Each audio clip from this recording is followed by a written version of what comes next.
a different element to that room and maybe more of that enforcer type that I think this unit needs in the secondary. They just have a lot of good players, but mostly coverage guys and nobody that's going to go out there and A1,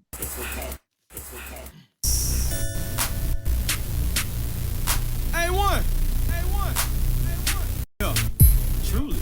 Cooler and I'm flyer too. Jam. Cooler and I'm flyer too. Hey, what it do? You already know A1 family. Back to the show that's cool and fly too. A1 Forever Sports. Chris Tipmore here. Why settle for less when you can have more with the vision and be generational because it's always time to be. This right here, man, back in the saddle talking about these Atlanta Falcons giving the final verdict on the Falcons 2023 draft picks. And I have none other than my guest today being Locked On Falcons, Aaron Freeman. We're going to get into it, get his thoughts. So why waste any more time? Let's go ahead and bring him in. All righty, y'all. Y'all know what time it is. Cooler Fly 2 here, back with my guy, man, Aaron Freeman of the illustrious Locked On Falcons, man. You know what time it is. Time to get his final verdict, man. Really just talking about these Atlanta Falcons and these draft picks, man. So what's going on, Aaron? How you feeling, man? How you feeling? I'm feeling good, man. I've been watching Bijan Robinson film for the last couple of days, and it's he's as good as advertised. So you feel great about the Falcons pick. You feel great about the direction that the team is headed in. Been saying on Locked On Falcons for the last couple of days that this is the first time I've felt excited about an Atlanta Falcons team heading into a season in like 5 years. Right. And it just feels like there's a different energy in the city, and I think a lot of that will only build once people get to see some of these new draft picks and new players on the football field later this summer. Yeah, man, it's gonna be some good stuff, man. I know people. So it's a few people that's actually having some beef about the Bijan Robinson, but because of course we had Jalen Carter right there. I mean, he was literally right there, but of course we didn't take him. I mean, of course I'm a guy. I was a Jalen Carter guy. Proud to say it. Still, I'm saying, hope he does well with the Eagles and whatnot. Not so much when he plays the Falcons, but I mean, he was there, but we went Bijan, but Bijan is dynamic, man. I didn't watch much of Texas this year, so I did have to go do some research myself. And man, I like the kid, man. He's got a motor. He's dynamic. I'm saying between the tackles and outside the backfield, he can catch. He's gonna be dynamic, man. He's good. He's a good pick, man. I like it. Yeah, he's a complete running back, right? He checks every box that you want. You want power, he got it. You want quickness, he got it. You want speed, he got it. You want a guy that can block and catch, he can do that. He has as good a hands of any running back I've seen in recent years. He can just do it all. Like 16.5 yards per carry, like a per catch. Yeah, like that's outrageous. Yeah, so he it's funny because like you hear all these comparisons and everybody's comparing him to. I've heard Christian McCaffrey, I've heard Zeke Elliott, I've heard Alvin Kamara, I've heard Edgerrin James, like it's Hall of Famers, every LaDainian Tomlinson. It's pretty much every good running back from the last 20 years. Right. Someone is comparing Bijan to him, so it does make you feel a lot better about the decision to pass on Jalen Carter. As like I thought Jalen Carter was the best player in this draft, but it seemed like I've been hearing through the grapevine that the Falcons weren't going to necessarily take him at that spot if he fell to them. And so you get it, given some of the issues that Jalen Carter's been dealing with this offseason, right. And, some of the question marks that teams have on him. And, when you're making that type of investment, you want to feel good about the person. And again, I'm not trying to disparage Jalen Carter. I think everything I've heard is he's a good guy. He just, has some maturity issues that he needs to work through. I think Philadelphia is a great place for him to deal with those issues. And, I think he'll be great there. And everybody, 5 years from now will be like, man, you had a chance to get Jalen Carter at that spot. And, I think it's going to work out for both teams. Exactly. But obviously, I think so too. Because they're going to be talking about Bijan as well. Yeah, absolutely. Definitely So gonna be talking about him. yeah, And then on top of that, the Falcons did have that third best rushing attack, and also ran the ball over like 559 times. So adding a running back made sense. It really just solidified to me that they're really focused on this run game. Also, they're taking Matthew Bergeron next. He makes me feel good because the Cowboys want them, and they don't really miss on offensive linemen. So like the trade up to get him as well, put him there, switch him to a left guard as he did play some in the Senior Bowl, and because that's what the Cowboys were going to do anyway, convert him as well. So I feel good about those two picks. I really do. I feel like those two picks are going to be really a staple, really a staple for the Falcons, man. absolutely. Yeah, it's about building on a strength that you already had if Yeah. you're the Falcons, right? And it's really about the identity of your football team, right? With the Bijan pick and the Matthew Bergeron pick, you had a question mark at that left guard position. It's been a problem area for your offensive line, probably the weakest link on your offensive line for the last 2 seasons. And so you're hoping that a player like Bergeron can kind of, in that turmoil at that spot, and my expectation he'll be the starter this year. I don't know if he'll come in right away and be great right away, but I do expect him to be much, much better than the last time we had a rookie starting at that left guard spot, So you which actually do expect Bergeron to start. I do. I do. Okay. I mean, hey, I want the kid to start. Hey, if he's doing good in training camp and he pans out, it's great. So I feel good about the pick and everything. And for him to start, I mean, to take him in the second round, it's like you got to do something with him because that is a high pick. So it's just, man, you traded up to get him. So for him to start, that would be a staple. That would be a statement. So okay, you say you expect him to start. So that means he's going to be beating out guys like Justin Shaffer. Yeah. Because what are we going to do with Justin Shaffer? Because I was expecting Justin Shaffer. Well, I'm very interested to see what Justin Shaffer does this summer, right? It's that year 2 jump that you're expecting from players. And we didn't get a whole lot from Justin Shaffer in his first training camp and in the preseason. He wasn't bad or anything, but it just, he was just kind of out there making the adjustment to the NFL level. And so I'm very eager to see what he shows this year with with a year's development and whether or not he can make that a real competition at that left guard spot. I'm expecting we'll see him get some looks there, Jalen Mayfield get some looks there, Matt Hennessy get some looks there. So Bergeron's not going to have an easy task to win that competition, but I do expect him to emerge as the winner, victorious by the end of training camp. But Schaefer's going to be an interesting player because I think there's a lot of things to like about Shaffer. But when the Falcons drafted him, he was a pretty raw player at Georgia that was basically just out there, just being mean and not very technical, I guess you could say, in terms of how he blocked. He was just like, I'm big, strong, and I just, I'm a mean guy. And that got him by in college, but that's not going to get you by in the NFL. So for me, I do want to see sort of if we see a little bit more refinement, a little bit more technical ability this summer when he gets training camp. Yeah, I just definitely wanted to mention him because I mean I was high on the guy just because of that meanness and toughness that you were talking about, man. I enjoyed seeing it, but just like you said, gotta have more than that in the NFL. So, and I just as we all do, we just don't want to continuously have a carousel at left guard, man. We just want somebody to solidify that spot.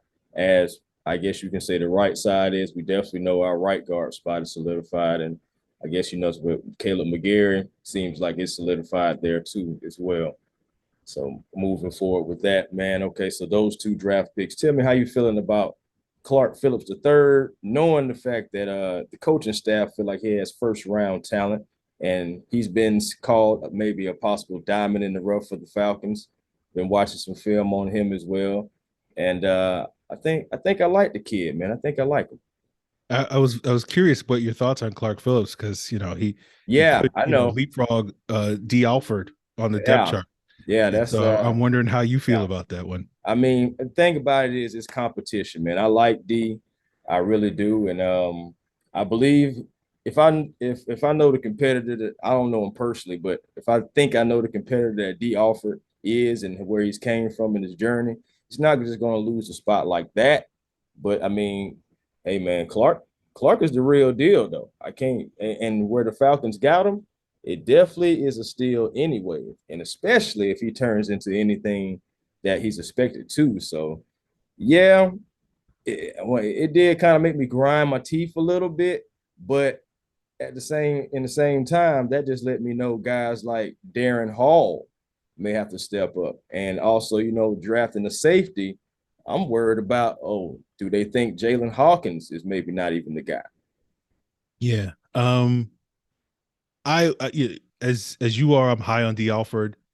I think Clark Phillips is one of the few players that's good enough to make me go like, okay, like I think he can beat out D Alford, right? And And we'll see. I think that's going to be one of the more interesting battles to watch in training camp between right, him, those two, Mike Hughes maybe in the mix as well at that yeah, nickel cornerback spot. I thought the DeMarco Helms, the safety they took in the 7th round out of Alabama, mm-hmm. it does feel like they are sort of penciling him to be their Jalen Hawkins replacement, right? Right, That, I think the expectation for Helms this year is he'll probably just play special teams, right, similar to what Eric Harris did last year, just primarily be a special teams guy. But with that sort of year under his belt playing special teams, and with Jalen Hawkins going into a contract year, I think you can expect, Helms to get the nod there after guys like Jesse Bates and Richie Grant a year from now as that third safety.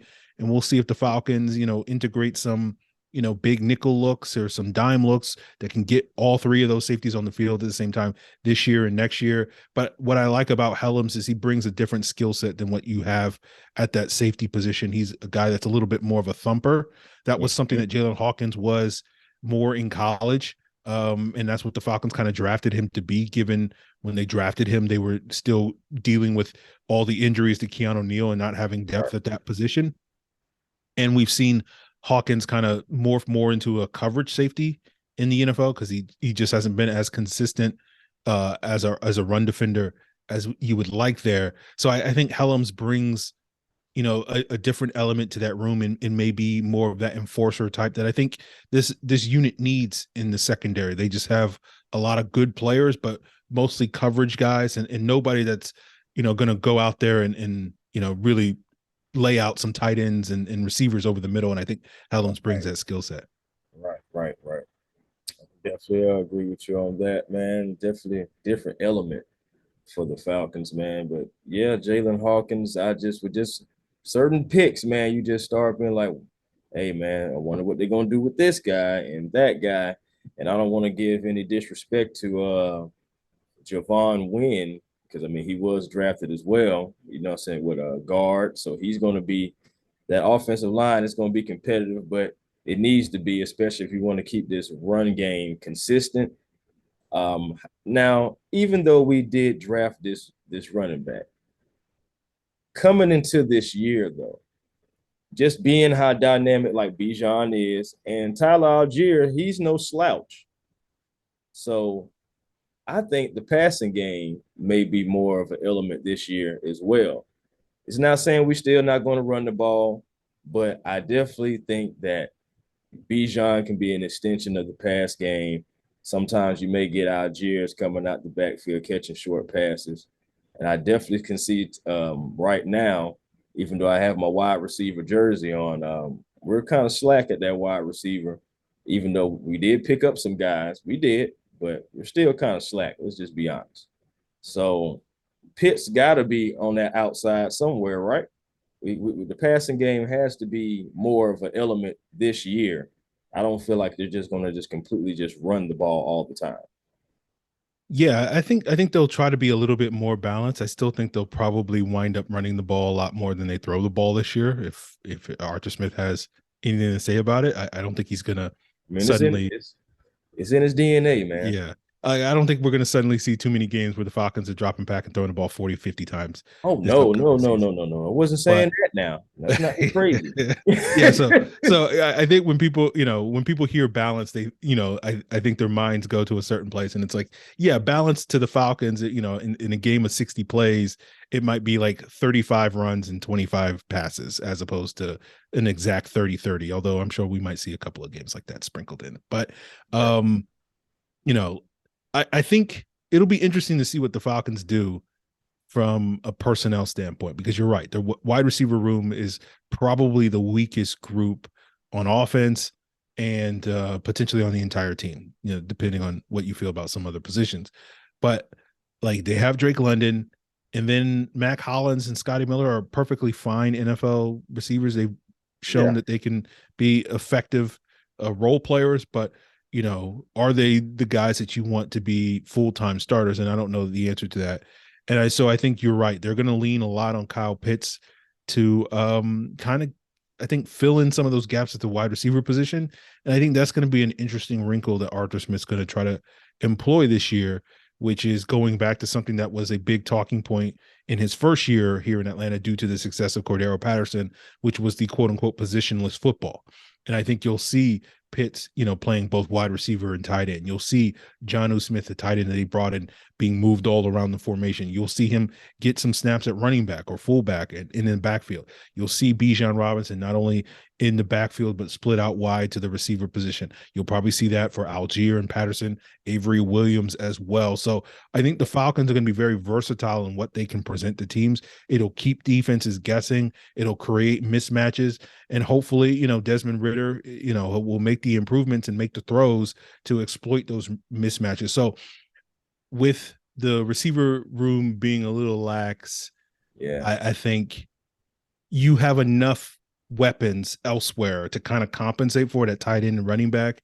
And we'll just sort of see if those guys can do so. But I would not shock me if we get to training camp or even mid-season, you'll see the Falcons maybe add a wide receiver if that's a position that isn't necessarily living up to expectations. So I think the Falcons will certainly keep an eye on some of the available receivers between now and training camp. Throughout training camp, Corey Davis, the New York Jets receiver, former Tennessee Titan player. There's been a lot of speculation this offseason that he'll get cut by the Jets. Maybe they'll trade him. So he's a name to keep an eye on for Falcon fans. Just basically keep an eye on what the Jets do with Corey Davis, because I think the minute he becomes available, that will be a phone call that the Falcons will definitely make. Yep, I can see that happen as well. I did see something about Corey Davis possibly being cut if they can't find a trade partner. And if he cut him, hey, free game for the Falcons. Familiar with Arthur Smith as well, so I can definitely see them being brought in, because it's a question at number 2 for me. Like, we definitely know who the number 1 is. I mean, Pitts, he's a tight end. You can make him the number 2, but I mean, he is a tight end. So, and with Hollins and Scotty Miller out there, and then probably sprinkle in with a little Avery Williams in that passing game as well, is just who's the definite number 2. And I just feel like we don't have a definite number 2 as being a wide receiver. But man, yeah. So it's just some questions, and I was thinking that mid-season maybe something may happen. I'm thinking if things don't go well, the Falcons are going to have to make some kind of adjustment come mid-season if they don't happen to go get Corey Davis, or hey, if Davis is just not even working out himself down here in Atlanta, they could still make a move. Give me your final verdict, man. How do you feel? I mean, like I've heard some things about what you're saying, like on your own show, Locked On Falcons, but how do you really feel? Final verdict, had a few days to digest everything. How are you feeling? What grade do you give the Falcons? And a grade as far as the draft, or as far as just the draft? As far as just the draft. I think I gave him a B+ on another show I did. So I'll stick with that. You're sticking with that? Yeah, I'll stick with the B+. I heard someone say the other day that no one likes to give bad grades now because it lives on the internet forever.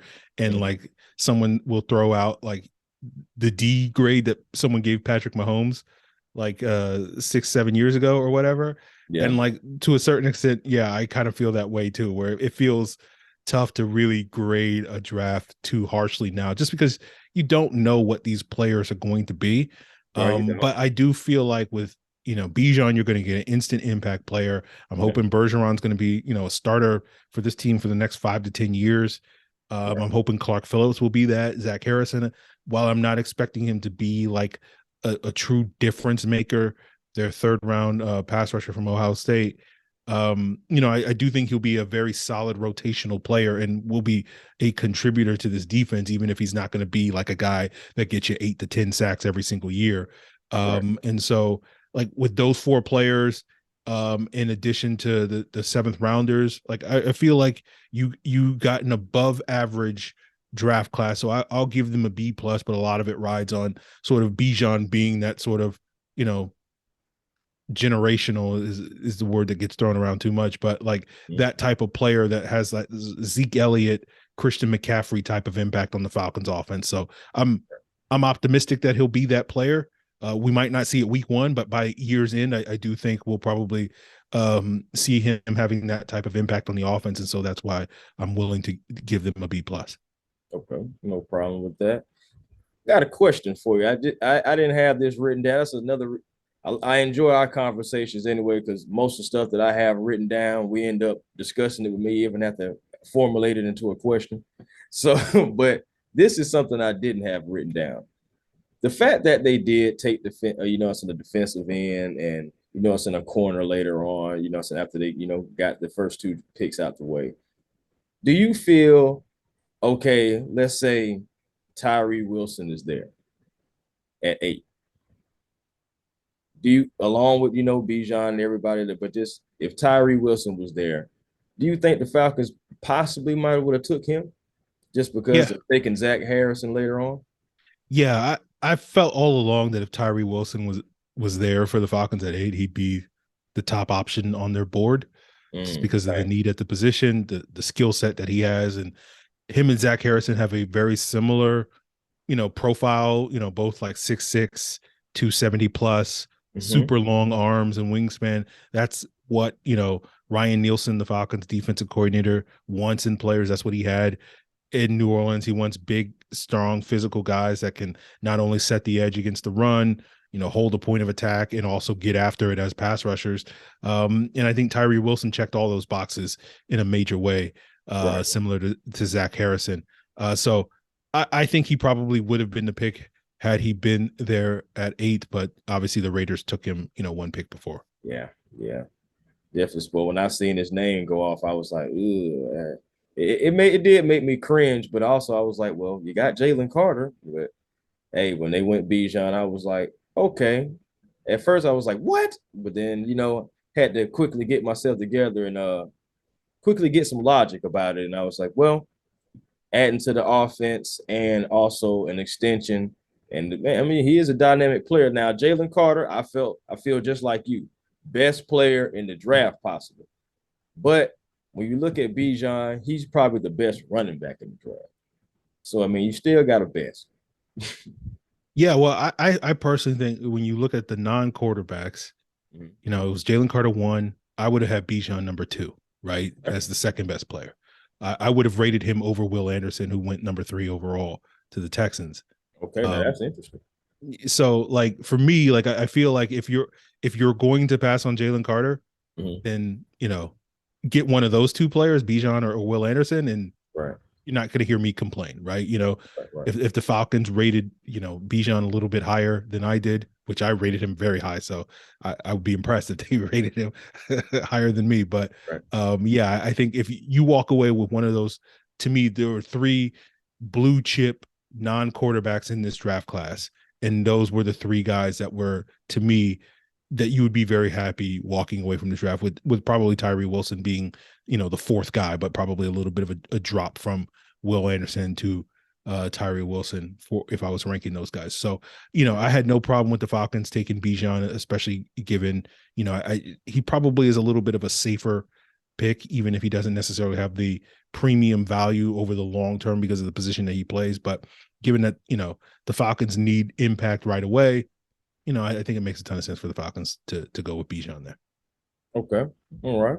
No problem with that, man. I'm going to give my final verdict, and I'm close, but I'm a little bit higher than you.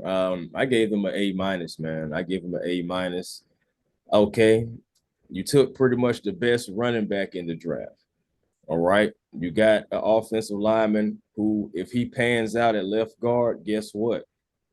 If anything were to happen to Jake, God forbid, football gods forbid, you know, it's in everything. You still have somebody who could slide right into that spot. If everything pans out with him, okay. Clark Phillips, well, you know what I'm saying? You got a steal at the spot that you got him for, and possibly a first round talent. Zach Harrison, similar to Tyree Wilson, like you said. So you still got someone in that position who possibly, if groomed right, and if Nielsen can do the same things that he did in New Orleans with him and make him productive, hey, you got yourself a defensive end. Moving on, you still have Wynn and you still have Helms, yeah. Helms. You still have those two guys who are going to compete for spots and put pressure on these guys who've been here, and we're going to see what they're made of. We're going to see what happens when the dust settles and the smoke clears. So that, and when I put all that into perspective, I look at everything that they did was a complete need. They didn't go into any kind of direction and try to get anything that was just crazy or out of their element. They went and they sharpened their own iron. The iron sharpens iron. They went and sharpened their iron, which is the run game. They know they need offensive linemen, so they made sure they got a couple. They know they need, you can never have enough corners. You got rid of Casey Hayward. You got to pick up corners. You got to have people that compete. So, hey, I looked at it as an A minus. You did exactly what you needed to do. And if everything does pan out, then guess what? You did your job. And you have guys who can fill positions for longer than just 1 year, as you got a lot of guys on 1 year deals. Was an A minus for me. Yeah, I think it works for me. I'm just saying, man, am I making sense? Am I making sense? Yeah. But yeah, man. So that was just my final thoughts about and my final verdict about the Falcons, man. I enjoyed the draft when I just put everything in perspective, have time to really think about it, get over Jalen Carter, and I'm good now. Yeah, I mean, we'll all be regretting that Jalen Carter pick, probably a year or two from now when Falcons versus the Eagles in the playoffs, and then like Matthew Bergeron versus Jalen. Okay, let's see how this matchup goes. But we'll worry about that then. Right now, I think the Falcons are in a good place. Exactly, man. Well, I thank you so much, man, coming on as I always do, man. As always, man, let them know where you can find you, brother. Yeah, and if you guys want to get more Falcons content on a daily basis, Monday through Friday, of course, you can check out the Locked On Falcons podcast on YouTube or wherever you get your podcasts. And of course, if you enjoy snarky comments about the Atlanta Falcons, you can follow me on Twitter at FalcFans, FalcFans. Yes, sir. Trust me, he has some snarky comments on there, man. Trust me, some good stuff. Crazy, but good stuff. Crazy, but good stuff. Okay. Yeah, man. Put that in my Twitter bio. Crazy, but good stuff. Yeah, man. It's there. It's there. Until next time, y'all be generational, because it's always time to be the show that's cool and fly to A1 Forever Sports. Why settle for less when you can have more with the vision? You have Locked On Falcons, Aaron Freeman, Chris Tipmore. Until next time, rise up. Let's go Falcons. Let's see what training camp holds. Until next time, peace and blessings, and we'll holler.